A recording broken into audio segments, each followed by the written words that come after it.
பலாக்கொட்டை வறுவல். பலாக்கொட்டையில ஒரு ஃப்ரை பண்ணிருக்குங்க. இது ரொம்ப நல்லா இருக்கும். சாம்பார் சாதம், ரசம், தயிர் எல்லாத்துக்குமே இது நல்லாவே சூட் ஆகும். 1/2 கிலோ அளவுக்கு பலாக்கொட்டை எடுத்து தோல் உரிச்சு நல்லா நீள நீளமா சன்னமா கட் பண்ணி எடுத்துக்கலாம்.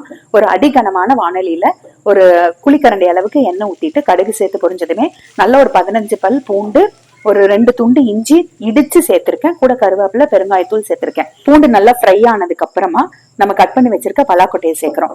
சேர்த்துட்டு 2 சின்ன ஸ்பூன்ல வரமிளகாய் தூள், ஒரு சின்ன ஸ்பூன்ல கொத்தமல்லி தூளும், கொஞ்சம் மஞ்சத்தூள், 3/4 ஸ்பூன் அளவுக்கு உப்பு சேர்க்கிறேன். நல்லா கலந்து விட்டுட்டு ஒரு 1/2 டம்ளர் அளவுக்கு தண்ணியும் சேர்த்து நல்லா மிக்ஸ் பண்ணிட்டு சிம்ல வச்சு மூடி போட்டு வேக வைக்கணும். இது நல்லா வேகணும். வேகலைன்னா கடுக்கடுன்னு இருக்குங்க. ஒரு 10 நிமிஷம் மூடி வச்சா போதும். ஆனா நடுவுல ஓபன் பண்ணி தண்ணி இருக்கான்னு பாத்துக்கோங்க. வெந்திருக்கான்னு செக் பண்ணிட்டு அப்படியே ஓபன்ல வச்சு, வெந்ததுக்கு அப்புறம் அப்படியே ஓபன்ல வச்சு சிம்ல வச்சு ஒரு 10 நிமிஷம் ஃப்ரை பண்ணி எடுத்தீங்கன்னா ஃப்ரை ரெடி ஆயிரும். ரொம்ப கருகு மட்டும் விட்டுற வேண்டாம். நடுவுல தேவைப்பட்ட கொஞ்சம் எண்ணெய் கூட பொரியலா பண்றதை விட இந்த மாதிரி பண்ணும்போது ரொம்ப சுவை அதிகமா இருக்கும்.